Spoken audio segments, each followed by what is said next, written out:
Bonsoir mesdames et messieurs et mesdemoiselles, j'espère que vous allez bien. Le bilan de la semaine n'était pas encore complet. Maintenant, c'est complet.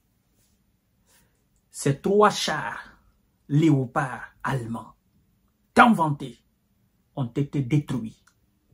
Un avion, comme je l'ai dit hier, a été envoyé définitivement au trou. Et le nombre de S a augmenté. C'est-à-dire, ce qui s'est passé hier matin, hier soir et aujourd'hui, mesdames et messieurs, au niveau des lignes de contact, non, c'est monstrueux.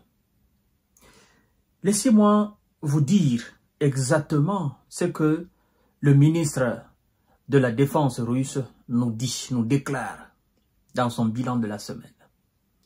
Et après, je viendrai vous dire, pour corroborer les dires du ministre de la Défense russe, l'état-major ukrainien a lui fait la même déclaration. Je viendrai vous le... Mais passons d'abord à ce que le ministre de la Défense russe nous apprend sur ce qui s'est passé dans cette semaine-là. Les forces russes ont détruit 3 chars léopards en Sukhoi 27 et libéré 2 localités en une semaine. Entrons dans les détails, parce que ce sont les détails qui nous intéressent. Mais avant de poursuivre, priez de partager la vidéo dans tous les groupes aussi. Continuez à vous abonner à ma chaîne YouTube quand j'y vidéo dans le vrai. Activez la cloche de notification pour ne plus rater mes émissions. Mais aussi, priez de partager la vidéo au niveau de Facebook. Et le nom de ma page, c'est le géopolitologue. Vous qui êtes sur Facebook, vous partagez dans tous les groupes possibles. L'armée russe a libéré les localités de Novotroïskoye et Novovka en République populaire de Donetsk, mesdames et messieurs, détruit des blindés occidentaux et renforcé ses positions sur le front, a rapporté la défense dans son bilan hebdomadaire de l'opération spéciale militaire pour la semaine du 28 décembre au 3 janvier. La semaine du 28 décembre au 3 janvier. Aujourd'hui, c'est le 3. C'est pourquoi je vous ai dit, j'ai fait un bilan hier, mais pour aujourd'hui, là, on n'avait pas ajouté. Donc, on va ajouter ça là-dessus et vous allez comprendre.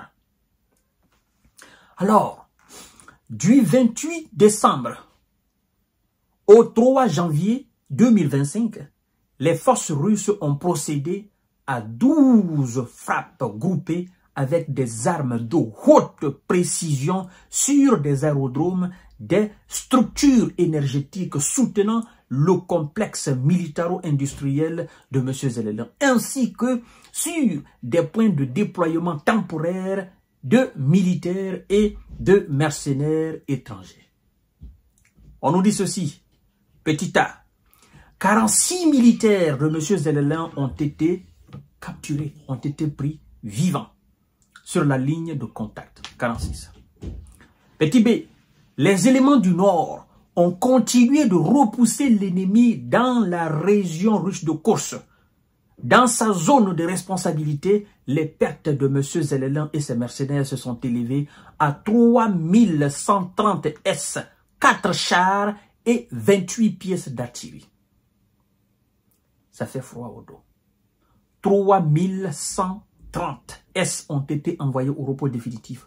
4 chars et 28 pièces d'artillerie. Ça s'est passé du 28 au 3 janvier aujourd'hui. Dans la zone de responsabilité des éléments du Nord. Au niveau des éléments de l'Ouest, qui ont amélioré leur position le long de la ligne de front, l'ennemi a perdu à ce niveau 3175 S. 7 blindés de transport de troupes M113 américains et 26 pièces d'artillerie, dont 13 produites par les pays de l'OTAN. 11 dépôts de munitions ont été détruits du 28 décembre au 3 janvier 2025. Ce qui a été fait au niveau de la zone de responsabilité des éléments de l'Ouest. Vous ajoutez les 3175 à l'autre 3000, ça va vous donner quelque chose de déjà 7000 éléments. Mesdames et messieurs et mesdemoiselles, au niveau des éléments du Sud, les éléments du Sud ont occupé des positions plus avantageuses. Les forces de M. Zelelin ont perdu à ce niveau en une semaine 1745 S-4 véhicules de combat d'infanterie, dont un Bradley de fabrication américaine, un blindé de transport de troupes saxon de fabrication britannique et 2 M113 de fabrication américaine. 3 dépôts de munitions ont été anéantis. Ça, c'est en une semaine. Alors, mesdames et messieurs, au niveau du centre, dans la zone de responsabilité des éléments du centre, on entend qu'ils ont libéré les localités de Novotroïskoïe et Novo-Lenovka en République populaire de Donetsk. L'armée de M. Zelelin et les Merceaux ont perdu à ce niveau 2750 S-3 chars Léopard allemands, 10 véhicules de combat d'infanterie dont un Bradley de fabrication américaine, 13 blindés de transport de troupes dont 4 M113 de fabrication américaine. Ça, c'est en une semaine. Mesdames et messieurs, Émile Mancel, au niveau des éléments de l'Est qui ont continué à avancer dans les profondeurs des défenses ennemies, les forces de M. Zelelin et ses supplétifs ont perdu 1155 S, 23 pièces d'artillerie de campagne, dont 5 canons automoteurs Palatine de fabrication américaine. Dans la zone de responsabilité des éléments de Dniepr, on nous apprend que les ennemis ont perdu à ce niveau 500 S, 6 pièces d'artillerie, 5 dépôts de munitions ont été anéantis. La défense aérienne russe a abattu en chasseur Sukhoi 27, 3 bombes guidées Hammer de fabrication française ainsi que 559 drones. La flotte de la mer Noire a détruit 11 bateaux sans pilote. Fin de citation du ministère de la Défense russe. Vous avez entendu? Il y a 3000 et quelques au niveau du nord, dans la zone de responsabilité des éléments du nord qui sont dans la région de Corse.